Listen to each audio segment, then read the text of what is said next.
Le bateau l'Émilie, de Porto Vecchio, à bord duquel j'ai fait ce lugubre voyage aux îles Lavezzi, était une vieille embarcation de la douane, à demi pontée, où l'on avait pour s'abriter du vent, des lames, de la pluie, qu'un petit rouf goudronné, à peine assez large pour tenir une table et 2 couchettes.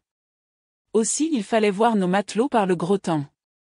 Les figures ruisselaient, les vareuses trempées fumaient comme du linge à l'étuve, et en plein hiver les malheureux passaient ainsi des journées entières, même des nuits, accroupis sur leurs bancs mouillés, à grelotter dans cette humidité malsaine, car on ne pouvait pas allumer de feu à bord, et la rive était souvent difficile à atteindre.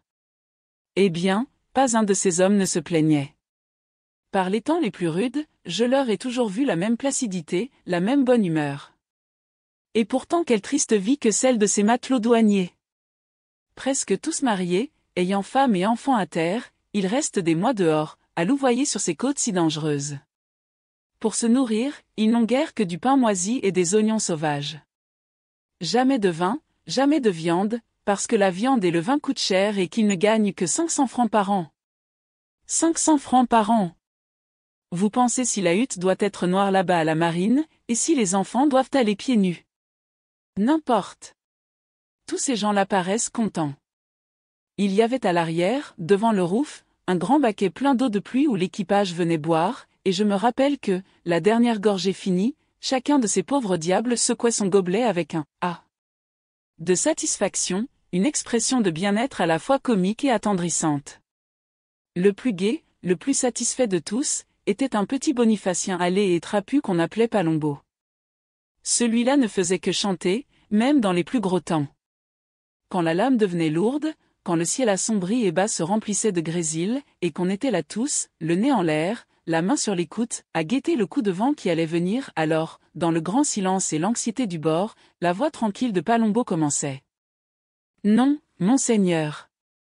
C'est trop d'honneur. Lisette et ça, Edge. Reste au villa, Edge.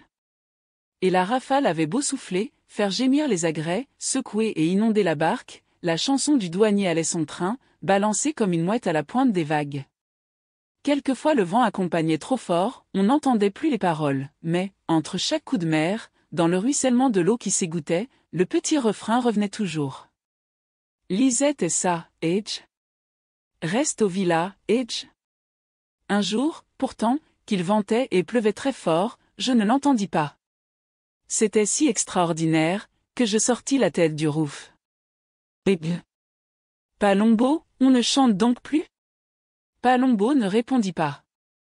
Il était immobile, couché sous son banc. Je m'approchai de lui. Ses dents claquaient, tout son corps tremblait de fièvre. Il a une puntura, me dirent ses camarades tristement. Ce qu'ils appellent puntura, c'est un point de côté, une pleurésie. Ce grand ciel plombé, cette barque ruisselante, ce pauvre fièvre roulé dans un vieux manteau de caoutchouc qui luisait sous la pluie comme une peau de phoque, je n'ai jamais rien vu de plus lugubre. Bientôt le froid, le vent, la secousse des vagues, aggravèrent son mal. Le délire le prit, il fallut aborder.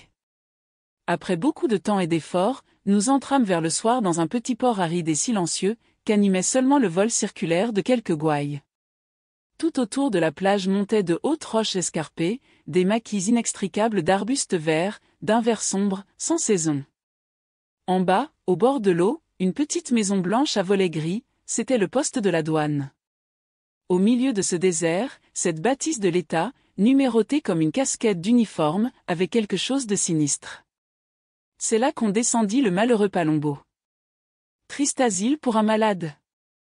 Nous trouvâmes le douanier en train de manger au coin du feu avec sa femme et ses enfants. Tout ce monde-là vous avait des minaves, jaunes, des yeux agrandis, cerclés de fièvre. La mère, jeune encore, un nourrisson sur les bras, grelottait en nous parlant. C'est un poste terrible, me dit tout bas l'inspecteur. Nous sommes obligés de renouveler nos douaniers tous les 2 ans. La fièvre de Marais les mange. Il s'agissait cependant de se procurer un médecin. Il n'y en avait pas avant Sartène, c'est-à-dire à 6 ou 8 lieues de là. Comment faire? Nos matelots n'en pouvaient plus, c'était trop loin pour envoyer un des enfants. Alors la femme, se penchant dehors, appelant. Seco! Seco! et nous vîmes entrer un grand gars bien découplé, vrai type de braconnier ou de bandito, avec son bonnet de laine brune et son pelone en poil de chèvre. En débarquant, je l'avais déjà remarqué, assis devant la porte, sa pipe rouge aux dents, un fusil entre les jambes, mais, je ne sais pourquoi, il s'était enfui à notre approche. Peut-être croyait-il que nous avions des gendarmes avec nous. Quand il entra, la douanière rougit un peu. « C'est mon cousin », nous dit-elle. « Pas de danger que celui-là se perde dans le maquis. » Puis elle lui parla tout bas, en montrant le malade. L'homme s'inclina sans répondre, sortit, siffla son chien, et le voilà parti, le fusil sur l'épaule, sautant de roche en roche avec ses longues jambes. Pendant ce temps-là, les enfants, que la présence de l'inspecteur semblait terrifier, finissaient vite leur dîner de châtaignes et de bruciaux, fromage blanc. Et toujours de l'eau, rien que de l'eau sur la table. Pourtant, c'eût été bien bon, un coup de vin, pour ces petits. Ah! Misère! Enfin la mère monta les coucher, le père, allumant son falot, alla inspecter la côte, et nous restâmes au coin du feu à veiller notre malade qui s'agitait sur son grabat, comme s'il était encore en pleine mer, secoué par les lames. Pour calmer un peu sa puntura, nous faisions chauffer des galets, des briques qu'on lui posait sur le côté. Une ou deux fois, quand je m'approchai de son lit, le malheureux me reconnut, et pour me remercier, me tendit péniblement la main, une grosse main râpeuse et brûlante comme une de ces briques sorties du feu. Triste veillée. Au dehors, le mauvais temps avait repris avec la tombée du jour, et c'était un fracas, un roulement, un jaillissement d'écume, la bataille des roches et de l'eau. De temps en temps, le coup de vent du large parvenait à se glisser dans la baie et enveloppait notre maison. On le sentait à la montée subite de la flamme qui éclairait tout à coup les visages mornes des matelots, groupés autour de la cheminée et regardant le feu avec cette placidité d'expression que donne l'habitude des grandes étendues et des horizons pareils. Parfois aussi, Palombo se plaignait doucement. Alors tous les yeux se tournaient vers le coin obscur où le pauvre camarade était en train de mourir, loin des siens, sans secours. Les poitrines se gonflaient et l'on entendait de gros soupirs. C'est tout ce qu'arrachait à ces ouvriers de la mer, patients et doux, le sentiment de leur propre infortune. Pas de révolte, pas de grève. Un soupir, et rien de plus. Si, pourtant, je me trompe. En passant devant moi pour jeter une bourrée au feu, un d'eux me dit tout bas d'une voix navrée. « Voyez-vous, monsieur, on a quelquefois beaucoup du tourment dans notre métier.